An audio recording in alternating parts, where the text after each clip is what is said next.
बात है। अभी मुक्तेश्वरानंद सरस्वती जी पद यात्रा निकाल रहे थे गौ माता की रक्षा करने के लिए।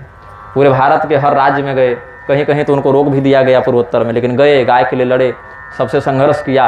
अलग अलग विरोधी लोगों को भी एक मंच पर लेकर आने का प्रयास करते रहे कि चलो ठीक है, हमारे आपस में झगड़े भले हो, मतभेद भले हो, लेकिन कौन सा ऐसा व्यक्ति है जो गौ को माँ न माने। हिंदू हो तो हर व्यक्ति तो गाय को अपनी माँ मानेगा ना, चाहे किसी संप्रदाय का हो, किसी का चेला हो। तो गाय के लिए सभी हिंदुओं को एकजुट होना चाहिए, ऐसा उन्होंने कहा। तो हमने उससे में कहा था कि ये जितने लाखों की भीड़ प्रदीप मिश्र के कार्यक्रम में और बागेश्वर के कार्यक्रम में आती है, उन्हीं में से वही लोग फिर जाकर गौ माता के लिए भी तो लड़ सकते हैं। बताइए, इतने वर्षों से कहा जा रहा है कि भारत स्वतंत्र है, पूरी के शंकराचार्य अपना छत्र सिंहासन छोड़कर बैठे हैं कि जब तक गाय की एक भी बूंद खून भारत में गिरेगी, अब कोई कहीं चुपके से काट दे अलग बात है, लेकिन जिसको विधिक मान्यता प्राप्त हो, ऐसा अगर अन्याय होता रहेगा तो हम सिंहासन पर नहीं बैठेंगे, छत्र का प्रयोग नहीं करेंगे। ये पूरी अभी वाले नहीं, पहले के आचार्य नहीं परित्याग कर दिया, जिसकी मर्यादा आज वाले भी निभा रहे हैं। तो सभी हिंदुओं को ये सोचना चाहिए कि आप चाहे किसी भी प्रकार से विभाजित हों, अपने संप्रदाय को लेकर, अपने आचार्यों को लेकर, अपने इष्ट को लेकर, अपने मंत्र को लेकर, अपने समाज जाति समुदाय को लेकर बटे हों, लेकिन कम से कम गौ को लेकर तो एकजुट सबको होना चाहिए। ये बहुत उत्तम विचारधारा थी।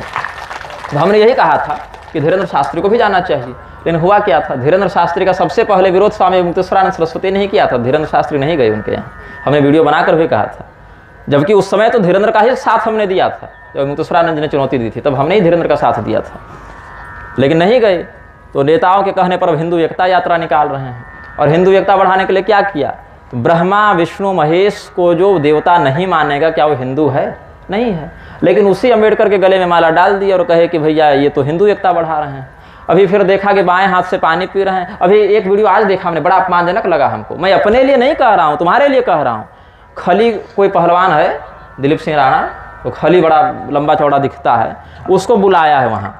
तो भैया जहाँ नेता अभिनेता ऐसे लोग आते हैं भीड़ जाती है ना। अभी मेरी कथा में 150-500 जो भी लोग हैं, और कहीं पर कोई नेता अभिनेता आ जावे, कोई हीरो हीरोइन आ जावे तो हजारों लाख लोग पहुँच जावे। ये मानसिकता है समाज की, ये कलयुग का प्रभाव है।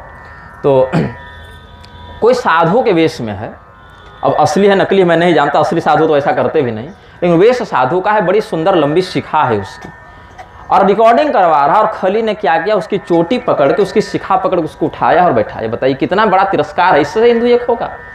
जिस शिखा में हम ब्रह्म ग्रंथि की प्रतिष्ठा करते हैं, समस्त देवताओं की प्रतिष्ठा करते हैं, कोई जनेऊ काट कर एकता बढ़ाए, कोई शिखा को नोच कर, शिखा काट कर, शिखा को ऐसे पकड़ उठा कर एकता बढ़ाए, तो हृदय चुभता है। तब मैं बोलता, मैं निंदा नहीं करता, आप दोष न करें, वो अधर्म न करें, भ्रमित न करें, अपमान न करें देवी देवताओं का।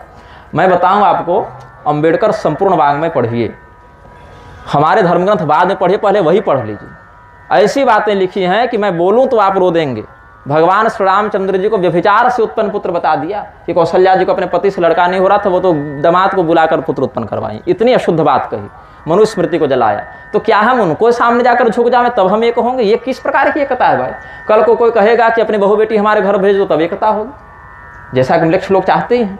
तो एकता उसका नाम नहीं है कि हम अपने मूल अस्तित्व को, अपनी परंपरा को, जिन पूर्वजों ने माथा कटवाना स्वीकार किया लेकिन जनेऊ कटाना स्वीकार नहीं किया और शिखा नहीं हटाई, लेकिन बोले माथा काट दो ठीक है मर जाएं, लेकिन शिखा नहीं छोड़ेंगे, जनेऊ नहीं छोड़ेंगे, उनके वंशज स्वयं को हिंदू कहते हैं, अपने पूर्वजों के बलिदान का परित्याग करते हैं।